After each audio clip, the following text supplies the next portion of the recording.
ఏంటి నాటకాలా అని అంది. ఫస్ట్ ఎవరు ఆడారు అని అడిగాడు. నువ్వు లిఫ్ట్లో చేసింది నేను మర్చిపోయా అనుకున్నావా? దానికి దీనికి చెల్లు, ఇక నువ్వులే అని అంది. అబ్బా చందు, ఈ ఒక్కరోజు వదిలే, నాకు కడుపు నొప్పి కదా, కావాలంటే రేపు నీ ఇష్టం, నువ్వు ఎలా అంటే అలా, ఓకేనా? ఈరోజు నా వల్ల కాదు, ప్లీజ్ ప్లీజ్ వదులు అని అన్నాడు. ఏం మాట్లాడుతున్నావు అనేలోపే అర్జున్ వచ్చి చాందిని నోరు మూసి, మీ నాన్నమ్మ ఇక్కడే ఉంది అని చెవిలో చెప్పాడు. అప్పుడే తలుపు చప్పుడయింది. అర్జున్ వెళ్ళి బెడ్పై పడుకున్నాడు. చాందిని వెళ్ళి డోర్ తీసింది. ఏంటి నాన్నమ్మ నువ్వు ఇక్కడ అనంది. మనవడికి కడుపు నొప్పి తగ్గిందో లేదో అని మందులు తెప్పించాను, తీసుకో చందు అని చేతిలో పెట్టి వెళ్ళిపోతూ ఒక నిమిషం ఆగి, చందు నేను పిల్లలు కావాలని చెప్పాను అని నువ్వు మరీ మనవడిని ఇబ్బంది పెట్టకు, పాపం కడుపు నొప్పితో ఉన్నాడు, ఈరోజు వదిలే అని వెనక్కి చూడకుండా వెళ్ళింది. చాందినికి అసలు ఏం అర్థం కాలేదు. లోపలికి వెళ్ళి తలుపు పెట్టి బెడ్పై కూర్చుని ఆలోచిస్తూ ఉంది. ఏంటి ఏమో ఆలోచిస్తున్నావు, అమ్మమ్మ ఎందుకు వచ్చింది అని అడిగాడు. ఈ కడుపు నొప్పి అని టాబ్లెట్స్ ఇవ్వడానికి వచ్చింది, మరి దానికి ఎందుకు అంతలా ఆలోచిస్తున్నావు అని అడిగాడు. అది కాదు నేను ఆలోచించేది, వెళ్ళేటప్పుడు నాన్నమ్మ ఇలా అంది అని జరిగింది చెప్పింది. అర్జున్ బెడ్పై పడి పడి పడి నవ్వుతూ ఉన్నాడు. ఎందుకు నవ్వుతున్నావు అని అడిగింది. అబ్బా నిజంగా నవ్వి నవ్వి ఇప్పుడు కడుపు నొప్పి లేచేటట్టుంది, నువ్వు నిజంగా అమాయకురాలివి చందు అని అన్నాడు. ముందు నాన్నమ్మ చెప్పిన దానికి అర్థమేంటి చెప్పు అని అంది. అమ్మమ్మ వచ్చే ముందు నేనే నీతో ఏం మాట్లాడానో గుర్తు తెచ్చుకో, తర్వాత అమ్మమ్మ అన్న మాటలు నీకు అర్థమవుతాయి అని అన్నాడు. నువ్వేమన్నావు? ప్లీజ్ వదులు, నా వల్ల కాదు అన్నావు. సోఫాలో పడుకోవడం గురించే కదా నువ్వు అంది, దానికి నాన్నమ్మ అన్నదానికి సంబంధం ఏంటి అని అడిగింది. అబ్బా చందు సీరియస్లీ నేను నవ్వలేను, ఇంత అమాయకురాలు ఏంటే నువ్వు అని అన్నాడు. ఇప్పుడు చెప్తావా చెప్పవా అని అంది. సరే అని దగ్గరికి వచ్చి చాందిని చెవిలో చెప్పాడు. చాందినికి అప్పుడు అర్థమైంది. నిన్ను అని అక్కడ ఉన్న పిల్లో తీసుకుని కొడుతుంది. ఆ చాందిని ప్లీజ్ వదులు అని కొంచెం గట్టిగా పిలుస్తూ ఉన్నాడు. హే ఎందుకు అలా అరుస్తున్నావు, మాట్లాడు అని మాట్లాడకుండా నోటిపై చెయ్యి అడ్డం పెట్టింది. అలాగే అరచేతిని కిస్ చేశాడు. వెంటనే చెయ్యి తీసింది. నువ్వు ఫస్ట్ ఇక్కడ నుండి లేచి సోఫాలో పడుకోపో అని అంది. అబ్బా చందు ప్లీజ్, సోఫాలో పడుకుంటే బ్లాక్ పెయిన్ లేస్తుంది, నేను ఇటు సైడ్ పడుకుంటా, నువ్వు అటు సైడ్ పడుకో, ఓకేనా? ఒకవేళ కంట్రోల్ తప్పుతావేమో అని నీకు భయమా అని దగ్గరికి వచ్చి అన్నాడు. నాకేం భయం లేదు అని దూరం జరిగి అటు తిరిగి పడుకుంది. ఇటు సైడ్ వ్యూ కూడా చాలా బాగుంది అని చాందినిని చూస్తూ అన్నాడు. చాందిని ఇటు తిరిగి ఎటు సైడ్ వ్యూ, ఏం వ్యూ బాగుంది అని అడిగింది. అదే ఇటు సైడ్ బెడ్ వ్యూ బాగుంది అంటున్నా, ఏం లేదు నువ్వు పడుకో, గుడ్ నైట్ అని అటు తిరిగి పడుకున్నాడు. చాందిని అటు తిరిగి పడుకుంది. ఇంకా నయం దీనికి అర్థం కాలేదు, లేకపోతే నన్ను చంపేసేది. ఇంత అమాయకురాలుగా ఎలా పుట్టావే, నీకు చాలా నేర్పిస్తా అని మనసులో అనుకుంటూ పడుకున్నాడు. ఉదయం అర్జున్ కళ్ళు తెరిచే వరకు చాందిని హక్ చేసుకుని పడుకుంది. అబ్బా ఈరోజు ఇంత తొందరగా వస్తుంది అనుకోలేదు, ఎప్పటికీ ఇలాగే ఉండిపోతే బాగుండు అని అనుకుంటూ ఉన్నాడు. చాందిని కళ్ళు తెరిచేది చూసి తను కళ్ళు మూశాడు. చాందిని కళ్ళు మూసుకుని చేతితో తడిని చూస్తే ఏంటి ఏదో హార్డ్గా తగులుతుంది, నా బెడ్ ఇంత హార్డ్గా ఉండదు కదా అని మెల్లగా కళ్ళు తెరిచి చూస్తే అర్జున్ బాడీపై తన చేయి ఉంది. అమ్మో చూశాడంటే ఏమైనా ఉందా, పెద్ద సీన్ క్రియేట్ చేస్తాడు అనుకుని మెల్లగా చేయి తీస్తుంటే అర్జున్ కళ్ళు తెరిచాడు. చాందిని ఫ్రీజ్ అయిపోయింది. నీ చెయ్యి నా పైన ఉందేంటి అంటే, రాత్రి నువ్వు నన్ను ఏమైనా చేసావా, ఒక వర్జిన్ అబ్బాయిని ఇలా అడ్వాంటేజ్ తీసుకున్నావా, అమ్మో నా శీలం దోచేసావు, మళ్ళీ నన్ను వేరే అమ్మాయి పెళ్లి చేసుకుంటుందా, ఒక రాత్రికే నన్ను ఇలా చేసావా, నాకు కాంపెన్సేషన్ ఇవ్వు అని చాలా డ్రామాటిక్గా చెప్తాడు. నిన్ను అని గొంతుపై చేసి చంపడానికి అన్నట్టు వచ్చింది. నన్ను చంపితే నీకు ఇంకో కాంట్రాక్ట్ మొగుడు దొరకడు, ఆలోచించుకో మరి అని అన్నాడు. ఎలారా నీతో పొద్దున్నే నా బ్రెయిన్ తింటున్నావు అని అంది. ఒక కిస్ ఇవ్వు ఆపేస్తా అని అన్నాడు. ఏంటి నేను నీకు కిస్ ఇవ్వాలా, చచ్చినా ఇవ్వను అని అంది. సరే బయటకు వెళ్ళి నువ్వు నా శీలం దోచుకున్నావు అని చెప్తాను అని వెళ్తుంటే, ఎక్కడికి రా వెళ్ళేది అని కాలర్ పట్టుకుని వెనక్కి జరిపి చెంపపై కిస్ ఇచ్చి వెంటనే బెడ్ దిగి వాష్రూమ్లోకి వెళ్ళిపోయింది. అర్జున్ షాక్లో అలానే ఉన్నాడు. కొంచెం సేపటి తర్వాత చెంపపై కిస్ చేస్తేనే ఇలా ఉంది అదే పెదాలపై ఇస్తే ఊహించుకోవడానికి నా ఇమాజినేషన్ కూడా సరిపోవట్లేదు అని అలాగే బెడ్పై పడుకున్నాడు. వాష్రూమ్లోకి వెళ్ళిన చాందిని తన పెదాలనే చూసుకుంటుంది. అసలు నేను ఏం చేశాను? నాకేమైనా పిచ్చి పట్టిందా? నేను తీసివ్వడం ఏంటి అని తల పట్టుకుని కూర్చుంది. ఎంతసేపు అయినా చాందిని బయటికి రాకపోవడంతో, చందు ఆఫీస్ టైం అవుతుంది, ఎంతసేపు అందులోనే ఉంటావు అని అర్జున్ బయట నుండి పిలిచాడు. అవును కదా, ఆఫీస్కి వెళ్ళాలి, నేనేంటి ఇలా కూర్చున్నా? అంతా ఇడియట్ వల్ల. టైం రానివి చెప్తా అని వెంటనే స్నానం చేసి రెడీ అయ్యి వచ్చింది. ఇద్దరు కిందకి వెళ్ళారు. అర్జున్ ఎప్పుడు లేనంత హ్యాపీగా కనపడుతుంటే, ఏంటి మనవడా, ఎందుకో బాగా సంతోషంగా ఉన్నావు అని సావిత్రి అడిగింది. అది అమ్మమ్మ, ఏంటంటే అని చాందిని వైపు చూశాడు. ఏదైనా చెప్పకూడదు చెప్తే చంపేస్తా అన్నట్టు చూసింది. ఏం లేదమ్మమ్మ, ఊరికే. మీరు బ్రేక్ఫాస్ట్ చేశారా అని అడిగాడు. లేదు, మీకోసమే ఎదురు చూస్తున్నాం అని సావిత్రి అంది. లేట్ ఎందుకు, పదండి అని అన్నాడు. అందరూ టేబుల్ ముందు కూర్చున్నారు. ఈరోజు చందుకు నేను వడ్డిస్తా, ఇటు ఇవ్వు అని తీసుకున్నాడు. వీడేంటి వడ్డిస్తా అని తీసుకున్నాడు? ఈరోజు నాకు తిండి పెడతాడా లేదా అని చందు అనుకుంది. అర్జున్ మాత్రం నవ్వుతూ అన్ని చాందినికి వడ్డిస్తూ ఉన్నాడు. తిను చందు, నువ్వు పనిలో పడితే అసలు ఏం తినవు తెలుసా అమ్మమ్మ. లంచ్ నేను గుర్తు చేసి పెడితే తప్ప తినదు, అంత వర్క్ హాలిక్ నా చందు. తిను బేబీ అని వడ్డిస్తున్నాడు. అర్జున్ చాలు ఆపు, ఇక తినలేను అని చాందిని అంది. తినమ్మా, అబ్బాయి నీ మంచి కోసమే చెప్తున్నాడు కదా, అబ్బాయిని గురించి అంతా పట్టించుకున్నాడు, జాగ్రత్త తీసుకుంటున్నాడు. నువ్వు కూడా అబ్బాయి ఆరోగ్యం గురించి తిన్నాడో లేదో చూడు అని చెప్పింది. ఖచ్చితంగా నానమ్మ, ఇప్పటి నుండి నాకు అదే పని అని చాందిని అర్జున్ని చూస్తూ చెప్తుంది. అమ్మో, ఇక ఆపేస్తే బెటర్, ఇదేదో నాకు ఫిట్టింగ్ పెట్టేలా ఉంది అని కామయ్యాడు. సైలెంట్గా తింటూ ఉన్నాడు. ఇద్దరూ తినేసి ఆఫీస్కి బయలుదేరారు. కారులో వెళ్తూ ఏం మాట్లాడకుండా మాటి మాటికి అర్జున్నే కోపంగా చూస్తుంది. అలా చూడకండి మేడం, నాకు భయం అవుతుంది అని అర్జున్ అన్నాడు.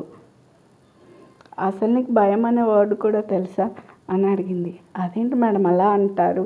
మీ వాళ్ళు డౌట్ పడద్దు అని బ్రేక్ఫాస్ట్ దగ్గర కొంచెం ఎక్కువ నటించాను అంతే అని అన్నాడు. నటించావా అని అడిగింది. అవును మేడం, నిజంగా చేస్తే మీకు నచ్చదని నాకు తెలుసు మేడం, నా లిమిట్స్ నాకు తెలుసు మేడం అని అమాయకుడిలా చెప్పాడు. అంత అమాయకుడిలా ఫేస్ పెట్టకు, నీ మాటలేవి నన్ను నమ్మను అని అంది. అంత మేడం, మంచితనానికి రోజులు లేవు మేడం, ఇంత అమాయకుడిని పట్టుకొని ఎన్నెన్ని మాటలు అంటున్నారు మేడం. అనండి మేడం, అనండి. మీరు అనేవాళ్ళు మేము పడేవాళ్ళం, మా పేదళ్ళంటే మీ డబ్బున్న వాళ్ళకి ఎప్పుడు చులకనే కదా అని అన్నాడు. అసలు టాపిక్ ఎక్కడి నుండి ఎక్కడికి తీసుకెళ్తున్నాను? అసలు నిన్ను మీ ఇంట్లో వాళ్ళు ఎలా భరిస్తున్నారు? నేను వారం రోజులకే పిచ్చిదాన్ని అయ్యేలా ఉన్నాను. ప్రేమిస్తే నన్ను భరించడం చాలా ఈజీ మేడం, నేను అందరి దగ్గర ఇలా ఉండను, నా అనుకునే వాళ్ళ దగ్గర తప్ప అని సీరియస్గా చాందినిని చూస్తూ అన్నాడు. చాందిని సైలెంట్ అయింది. అంతలో ఆఫీస్ వచ్చింది. ఇద్దరూ దిగి సైలెంట్గా నడుస్తున్నారు. మేడం, నేను వేరే ఎలివేటర్ నుండి వస్తాను, మీరు వెళ్ళండి అని అర్జున్ వేరే సైడ్ వెళ్ళాడు. చాందిని ఏమనకుండా సైలెంట్గా వెళ్ళింది. అర్జున్ మాటలనే తలుచుకుంటూ ఉంది. పర్సనల్ ఎలివేటర్ సైడ్ వెళ్ళకుండా మళ్ళీ అర్జున్ వెళ్ళిన సైడే వెళ్ళింది. చాందినిని చూసి అందరూ గుడ్ మార్నింగ్ మేడం అని చెప్పారు. అర్జున్ కూడా చెప్పాడు. అందరికీ గుడ్ మార్నింగ్ చెప్పి అందరూ ఎక్కిన ఎలివేటర్లోనే ఎక్కింది. ఎలివేటర్లో చాందిని పక్కన అర్జున్ ఉన్నాడు. అందరూ సైలెంట్గా ఉన్నారేంటి అని అర్జున్ అన్నాడు. ఓ మేడం ఉందనా? మేడం ఏం అనుకోదులేండి, కనీసం ఊపిరైనా పీల్చుకోండి అని అన్నాడు. చాందిని అందరినీ చూసింది. అందరూ తల దించుకొని సైలెంట్ అయ్యారు. మీ అందరికీ కూడా నేను డెవిల్లా కనిపిస్తున్నానా అని అడిగింది. లేదు మేడం అని అందరూ ఒకేసారి చెప్పాడు. అర్జున్ నవ్వాడు. చాందిని అర్జున్ని కోపంగా చూసింది. సారీ మేడం అని అర్జున్ అన్నాడు. అంతలో ఎంప్లాయీస్ దిగే ఫ్లోర్ వచ్చింది. అందరూ ఒకరి తర్వాత ఒకరు దిగారు. చాందిని అర్జున్ మాత్రమే మిగిలారు. ఇద్దరూ సైలెంట్గా ఏం మాట్లాడుకోలేదు. చాందిని ఫ్లోర్ వచ్చింది. రూమ్లోకి వెళ్తూ అర్జున్, ఒకసారి నా రూమ్కి రా అని చెప్పి వెళ్ళింది. చెప్పండి మేడం, అపాయింట్మెంట్స్లో ఏమైనా మార్పులు చేయాలా అని అడిగాడు. ముందు కూర్చో అనగానే కూర్చున్నాడు. నేను నిజంగా నా ఎంప్లాయీస్కి కూడా డెవిల్లానే కనపడుతున్నానా అని చాందిని అడిగింది. నిజం చెప్పమంటారా అని అన్నాడు. చెప్పు అని అంది. చాందిని గారు అంటే బయట డెవిల్ అని అంటారు, కానీ మీరంటే చాలా గౌరవం కూడా ఉంది. అలాగే మీ ఎంప్లాయీస్కి కూడా మీరంటే చాలా గౌరవం. నేను వచ్చిన ఫస్ట్ డేనే కనిపెట్టాను. మీరున్నప్పుడు ఒకలా, లేనప్పుడు ఒకలా పని చేయరు. మీరు వాళ్ళు చేసే పనికి తగ్గ శాలరీ ఇస్తున్నారు, బోనస్ ఇస్తున్నారు. ఆఫీస్ తరపున ఎవరికైనా ఆరోగ్యం బాగాలేకపోతే హాస్పిటల్ ఫెసిలిటీస్ ఇస్తున్నారు. వాళ్ళ శ్రమకి తగ్గ ఫలితం ఇస్తున్నప్పుడు వాళ్ళు ఎందుకు మిమ్మల్ని డెవిల్లా చూస్తారు? కానీ మీరంటే కొంచెం భయం ఉండొచ్చు. ఎందుకంటే మీరు ఎప్పుడు నవ్వరు, చాలా సీరియస్గా ఉంటారు. దానివల్ల ఏం మాట్లాడితే ఏమంటారో అని కొంచెం భయం అంతే. ఏవైనా ట్రిప్స్ ప్లాన్ చేయండి, వాళ్ళతో కమ్యూనికేషన్ పెంచుకోండి. అప్పుడు ఏదున్నా వాళ్ళు మీతో చెప్పగలుగుతారు, ఇంకా బాగా పని చేయగలుగుతారు అని చెప్పాడు. ఇది ఒక పిఏగా చెప్పావా, నా కాంట్రాక్ట్ భర్తగా చెప్పావా అని అడిగింది. మీరు ఎలా అనుకుంటే అలా మేడం. ఒక వెల్ విషర్గా చెప్పాను అని కూడా అనుకోవచ్చు, అది మీ ఇష్టం. ఇక నేను వెళ్ళొచ్చా అని అడిగాడు. ఓకే అని చెప్పింది. అర్జున్ వెళ్ళాడు. ఈ అర్జున్ నాకు అస్సలు అర్థం కాడు. ఒక్కోసారి ఆట పట్టిస్తాడు, ఒక్కోసారి హెల్ప్ చేస్తాడు. ఏమైనా అంటే కాంట్రాక్ట్లో ఉంది, అది నా బాధ్యత అంటాడు. అసలు నేను ఎలా అర్థం చేసుకోవాలి? నువ్వు సిన్సియర్గా నాకు హెల్ప్ చేస్తున్నావా, లేకపోతే డబ్బులు తీసుకుంటున్నా అనుకుని బాధ్యతలానే చూస్తున్నావా అని ఆలోచిస్తూ కూర్చుంది. తర్వాత శివరాంని పిలిపించింది. లోపలికి వచ్చి చెప్పండి మేడం అన్నాడు. ఆఫీస్లో వాళ్ళకి అవుటింగ్ ప్లాన్ చేయండి. ఏ ప్లేస్ అయితే బాగుంటుంది, అకామిడేషన్, రిజర్వేషన్స్, ఫుడ్, ఎంతమంది వస్తారు, ట్రావెలింగ్ అన్నీ ప్లాన్ చేసి ఈవినింగ్ లోపు చెప్పండి. ఎంప్లాయీస్ అభిప్రాయాలు కూడా కనుక్కోండి. వాళ్ళు ఎక్కడైతే బాగుంటుంది అనుకుంటున్నారో అడగండి. బడ్జెట్ గురించి ప్రాబ్లం లేదు, ఎంతైనా పెడదాం.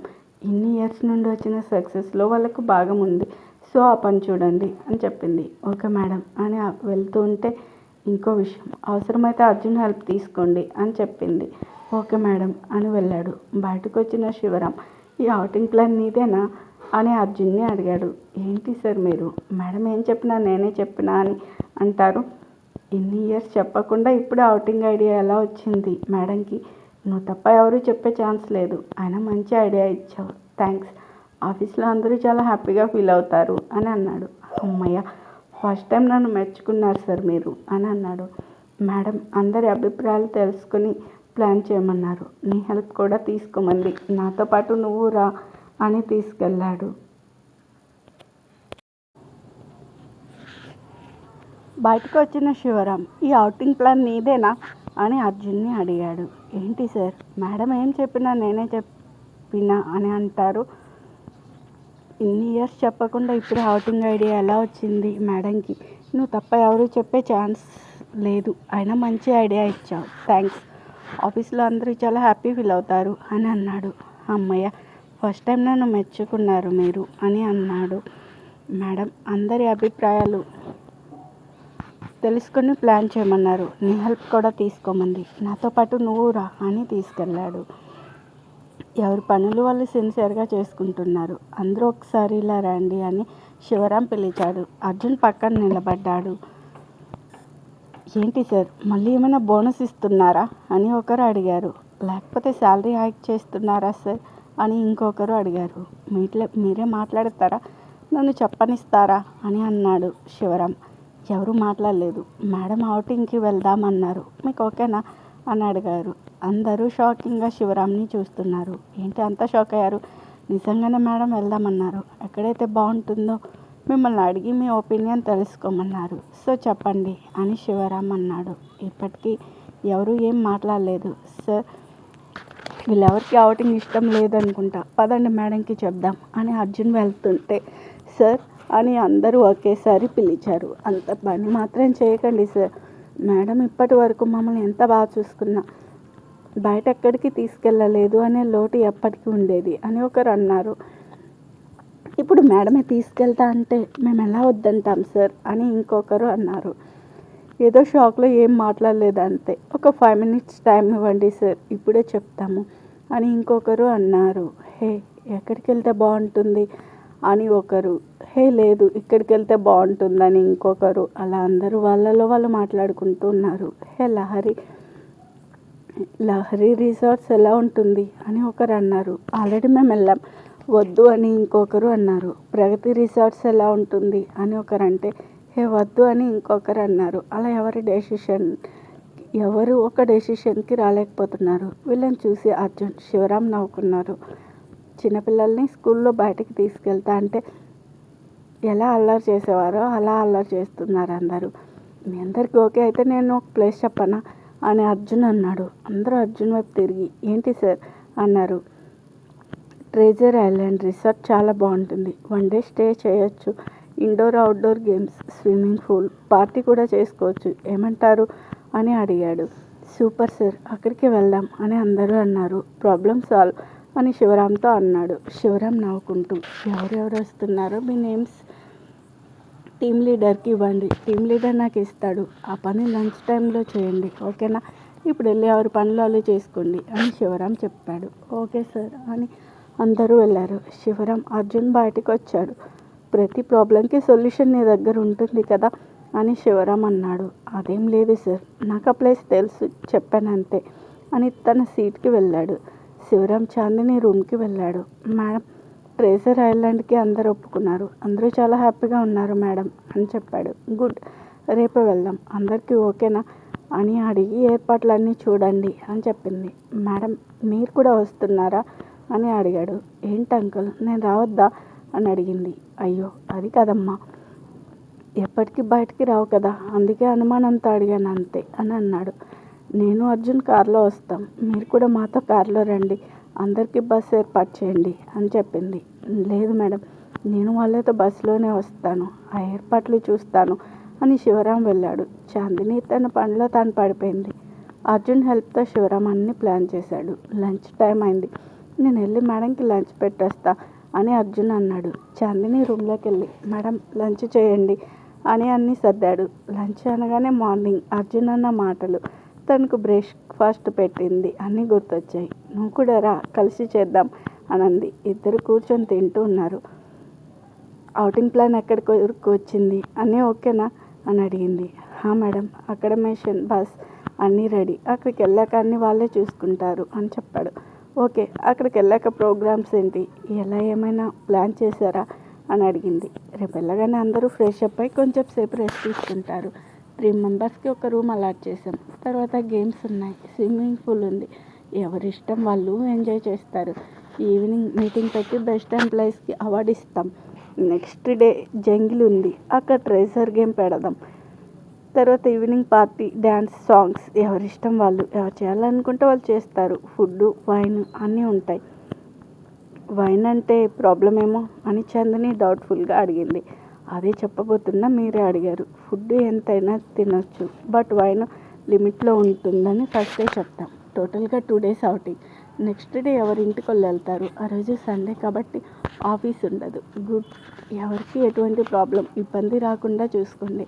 మన ఇద్దరం కారులో వెళ్తున్నాం, అందరూ బస్సులో వస్తారు అని చెప్పింది. ఓకే మేడం అని అన్నాడు. ఇద్దరు ఎవరి పనుల్లో వాళ్ళు వెళ్ళారు. ఆ రోజు మొత్తం అవుటింగ్ ప్లాన్లో అర్జున్ బిజీగా ఉన్నాడు. వర్క్లో చాందని బిజీగా ఉంది. ఈవినింగ్ ఇద్దరు కలిసి మళ్ళీ కారులో ఇంటికి వెళ్ళారు. లోపలికి వెళ్ళే వరకు సావిత్రి, రాజారాం మళ్ళీ చేసి అడుగుతూ ఉన్నారు. నానమ్మ అని వెళ్ళి చాందిని సావిత్రిని పట్టుకుంది. అర్జున్ సావిత్రి పక్కన కూర్చొని గేమ్ చూస్తూ ఉన్నాడు. ఈసారి కూడా మీ నాన్నమ్మ ఓడిపోతుంది చందు అని రాజారాం అన్నాడు. పాపం, నాన్నమ్మ ఒక్కదాన్ని చేసి ఎప్పటికీ ఓడిస్తావు అని చందు అంది. అయితే నువ్వు ఆడు, ఎవరు గెలుస్తారో చూద్దాం అని రాజారాం అన్నాడు. ఓకే నానమ్మ, నువ్వు ఇట్రా అని రాజారాం ఎదురుగా కూర్చుంది. అర్జున్ చాందిని పక్కన కూర్చున్నారు. గేమ్ ఫస్ట్ నుండి స్టార్ట్ అయింది. పోటాపోటీగా ఇద్దరు ఆడుతున్నారు. ఒక్కొక్కరి కాయిన్ పోతుంది. చాలా ఇంట్రెస్ట్గా ఆడుతున్నారు. లాస్ట్కి వచ్చింది గేమ్. రాజారాం చాందినికి చెక్ పెట్టాడు. చాందిని ఏం చేయాలో అని ఆలోచిస్తుంది. చందు ఒక కాయిన్ జరిపిపోతే అది కాదు ఇది అని జరిపి రాజారాంకి అర్జున్ చెక్ పెట్టాడు. ఎటు కదలలేని పరిస్థితికి తీసుకొచ్చాడు.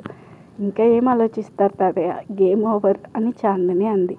అయినా ఇది చీటింగ్, నీ గేమ్ అర్జున్ ఎలా ఆడతాడు అని అన్నాడు. ఇందులో చీటింగ్ ఏముంది, మేమిద్దరం భార్యాభర్తలం, సో ఆడొచ్చు, రైట్ నానమ్మ అని అడిగింది. అవును, అందులో తప్పేముంది, ఆట అంతా నా మనవరాలే ఆడింది. శివరికి సాయం చేసే టైం వచ్చినప్పుడు నా మనవడు చేశాడు. భార్యకి సాయం చేయడంలో తప్పేముంది రాజా, అంటే నువ్వు నాకు అవసరమైతే సాయం చేయవా అని బెదిరించినట్టు అడిగింది. బుజ్జి, నువ్వు ఎక్కడి నుండి ఎక్కడికో తీసుకెళ్తున్నావు, ఇది ఆట అని రాజారాం అన్నాడు. నానమ్మ, నువ్వు అడిగిన దానికి మాత్రం తాతయ్య ఆన్సర్ ఇవ్వలేదు, చూసుకో, మేము ఫ్రెష్ అయ్యి వస్తాం అని చాందిని, అర్జున్ పైకి వెళ్ళారు. నేనేమన్నా నన్ను పట్టించుకోవన్న మాట అంతే కదా అని సావిత్రి అంది. అది కాదు బుజ్జి అని రాజారాం నచ్చ చెప్పడానికి ట్రై చేస్తున్నారు.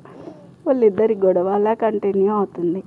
చాందిని అర్జున్ ఫ్రెష్ అయ్యి కూర్చున్నారు. పాపం వాళ్ళకి ఎందుకు అలా గొడవ పెట్టావు అని అర్జున్ అడిగాడు. లేకపోతే నేను చీటింగ్ చేశా అంటాడా, అందుకే అన్నాను. అయినా నేను చేసింది చీటింగ్ ఎలా అవుతుంది చెప్పు, మన ఇద్దరం వైఫ్ అండ్ హస్బెండ్ కదా, నువ్వు నాకు హెల్ప్ చేస్తే తప్పేముంది అని ఫ్లోలో మాట్లాడుతూ పోతుంది. అర్జున్ వింటూ హ్యాపీగా ఫీల్ అవుతున్నాడు. అవును నువ్వు చేసిందే కరెక్ట్ అని అంటున్నాడు. అవును మనం ఇంకా లగేజ్ సర్దుకోలేదు అని అర్జున్ అన్నాడు. అవును కదా అని లేచి బట్టలు బ్యాగ్లో పెడుతుంది. చాందిని బ్యాగ్లో పెడుతున్న బట్టలు చూసి, చందు నువ్వేమనుకున్నంటే నేను ఒకటి చెప్పనా అని అన్నాడు. ఏంటి చెప్పు అని బట్టలు సర్దుతూ చాందిని అంది. అవుటింగ్లో అవార్డ్స్ ఇచ్చేటప్పుడు నెక్స్ట్ డే పార్టీ అప్పుడు డ్రెస్సెస్ కంటే శారీ కట్టుకో బాగుంటుంది అని చెప్పి వెళ్ళాడు. చాందిని ఆలోచిస్తూ శారీస్ కూడా పెట్టుకుంది, ఒక స్విమ్మింగ్ సూట్ కూడా పెట్టుకుంది. ఇద్దరు భోజనానికి కిందికి వెళ్ళారు. సావిత్రి ఇంకా అలాగే ఉంది. చాందిని రావడం చూసి, నువ్వే కదా మా ఇద్దరికి గొడవ పెట్టింది, నువ్వే సాల్వ్ చేయి అని రాజారాం అన్నాడు. ఏంటి తాతయ్య నువ్వు నన్ను అడుగుతున్నావు, ఇన్ని సంవత్సరాలలో నానమ్మని ఎలా కూల్ చేయాలో ఇంకా నువ్వు నేర్చుకోలేదా అని అంది. సావిత్రి రాజారాంని కోపంగా చూసి వెళ్ళింది. నిన్ను అడిగాను చూడు, నాకు బుద్ధి లేదు అని రాజారాం అన్నాడు. అర్జున్ రాజారాం దగ్గరికి వెళ్ళి చెవిలో ఏదో చెప్పాడు. మీకు ఇష్టమైతే చెయ్యండి, ఖచ్చితంగా అమ్మమ్మ కోపం తగ్గుతుంది అని అన్నాడు. రాజారాం వెళ్ళాడు. ఏం చెప్పావు తాతయ్యకి అని చాందిని అడిగింది. అది సీక్రెట్, అందరికీ చెప్పకూడదు అని అర్జున్ తింటున్నాడు. కొంచెం సేపటి తర్వాత సావిత్రి రాజారాం నవ్వుకుంటూ వచ్చారు. ఏం చెప్పావు, అంతలా మా నాన్నమ్మ కోపం అలా కరిగిపోయింది అని మెల్లగా అర్జున్ని అడిగింది. చెప్పగా సీక్రెట్ అని అన్నాడు అర్జున్. రాజారాం అర్జున్ని చూశాడు. పర్లేదు, నా మనవరాలు కరెక్ట్ అనే పెళ్లి చేసుకుంది, అయినా నువ్వెవరు ఏంటి అని 2 రోజుల్లో తెలిసిపోతుంది అని అనుకున్నాడు. తాతయ్య వాళ్ళకి చెప్పావు అవుటింగ్ విషయం అని అర్జున్ గుర్తు చేశాడు. అయ్యో చెప్పడం మర్చిపోయా, 2 days ఆఫీస్ వాళ్ళతో కలిసి మేమిద్దరం ఆఫీస్ అవుటింగ్కి వెళ్తున్నాం. మీ ఇద్దరు జాగ్రత్త, టైంకి తినండి, టాబ్లెట్స్ వేసుకోండి. జానకమ్మ ఈసారి ఏదైనా జరిగితే మాత్రం నేను అస్సలు ఊరుకోను అని అంది. సరేనమ్మా అని జానకి అంది. సడన్గా అవుటింగ్ ప్లాన్ ఏంటి రాజా అని రాజారాం అన్నాడు. ఇప్పటి వరకు ఎప్పుడూ తీసుకెళ్ళలే కదా, వాళ్ళకు రిలీఫ్గా ఉంటుంది అని ప్లాన్ చేస్తామని చెప్పింది. మరి అక్కడ అన్నీ ఉన్నాయా అమ్మ, ఏమి ఇబ్బంది లేదు కదా అని సావిత్రి అడిగింది. చాందిని సావిత్రికి అన్ని డీటెయిల్స్ చెప్తుంది. రాజారాం అర్జున్ని చూస్తున్నాడు. రాజారాం చూస్తున్నాడని తెలిసి అర్జున్ తల కిందకి పెట్టి తింటూ ఉన్నాడు. సరే అమ్మ జాగ్రత్తగా వెళ్ళి రండి అని సావిత్రి అంది. అలాగే నానమ్మ అని చాందిని చెప్పింది. తినేసి ఎవరి రూమ్కి వాళ్ళు వెళ్ళారు. అసలు మా తాతయ్యకి చెవిలో ఏం చెప్పావు అని అడిగింది. చెప్పాగా సీక్రెట్ అని అన్నాడు. ఇప్పుడు చెప్తావా చెప్పవా అని చందు అడిగింది. ఎప్పుడు ఇంతే, నన్ను బెదిరించి నాతో అన్నీ చెప్పిస్తావు అని అమాయకుడిలా ఫేస్ పెట్టాడు. చాలే నీ యాక్టింగ్, నమ్మే వాళ్ళు ఎవరూ లేరు కానీ చెప్పు ఏం చెప్పావు అని అడిగింది. ఏం లేదు, అమ్మమ్మ ఎంత అందంగా ఉంటుందో ఎంత క్యూట్గా ఉంటుందో పొగడమని చెప్పాను అంతే అని అన్నాడు. అలా పొగిడితే పడిపోతారా ఎవరైనా అని అంది. మేము పొగిడినా కూడా ఏం పట్టించుకున్నట్టు నటిస్తారు, కానీ మీకు చాలా ఇష్టం అబ్బాయిలు పొగిడితే, కానీ ఒప్పుకోరు అని అర్జున్ అన్నాడు. నేను ఒప్పుకోను అని చందు అంది. నేను అదేగా చెప్పాను, ఒప్పుకోరు అని. సరే ఆ విషయం పక్కన పెట్టు, మీ తాతయ్యకి నాపై ఇంకా డౌట్ పోలేదు అని చెప్పాడు. నాకే పోలేదు, మా తాతయ్యకి ఎలా పోతుంది అని చాందిని అంది. అర్జున్ చాందినిని ఒక చూపు చూశాడు. అలా చూడకు, నీ మాటలు నీ అలవాట్లకు నువ్వు చెప్పిన బ్యాక్గ్రౌండ్కి ఏమైనా సంబంధం ఉందా, అసలు ఎవరు అర్జున్ నువ్వు అని సీరియస్గా అడిగింది. చాందిని గారి కాంట్రాక్ట్ భర్తని. అప్పుడే మర్చిపోయారా మేడం, అమ్మో నా జీతం ఇస్తారా ఇవ్వరా, అయినా కాంట్రాక్ట్ ఉందిలేండి, మీరు ఎటు తప్పించుకోలేరు అని అన్నాడు. చాందిని ఏం మాట్లాడకుండా అర్జున్నే చూస్తూ ఉంది. ఏంటి సైలెంట్ అయ్యారు అని అన్నాడు. మెల్లగా అర్జున్ దగ్గరికి వచ్చింది. కళ్ళలోకి చూస్తూ, నువ్వు ఇలా మాట్లాడి డైవర్ట్ చేస్తే నా అనుమానం పోతుంది అనుకోకు, ఏదో ఒక రోజు నువ్వెవరో కనుక్కుంటా, అప్పుడు చెప్తా, గుడ్ నైట్ అని అటు తిరిగి పడుకుంది. ఇప్పటి వరకు ఆపిన ఊపిరి ఇప్పుడు పీల్చుకున్నాడు. అప్పుడే మొబైల్కి ఏదో మెసేజ్ వచ్చింది. అంతా ఓకేనా sir, happy married life sir, ఎవరికి అనుమానం రాకుండా బాగా మేనేజ్ చేస్తున్నారు అనుకుంటా, ఇక్కడ అందరూ మిమ్మల్ని అడుగుతున్నారు సార్, ఎక్కడికి వెళ్ళారు ఏం చేస్తున్నారు అని. నేను ఏదో ఒకటి చెప్పి మేనేజ్ చేశా అని ఉంది.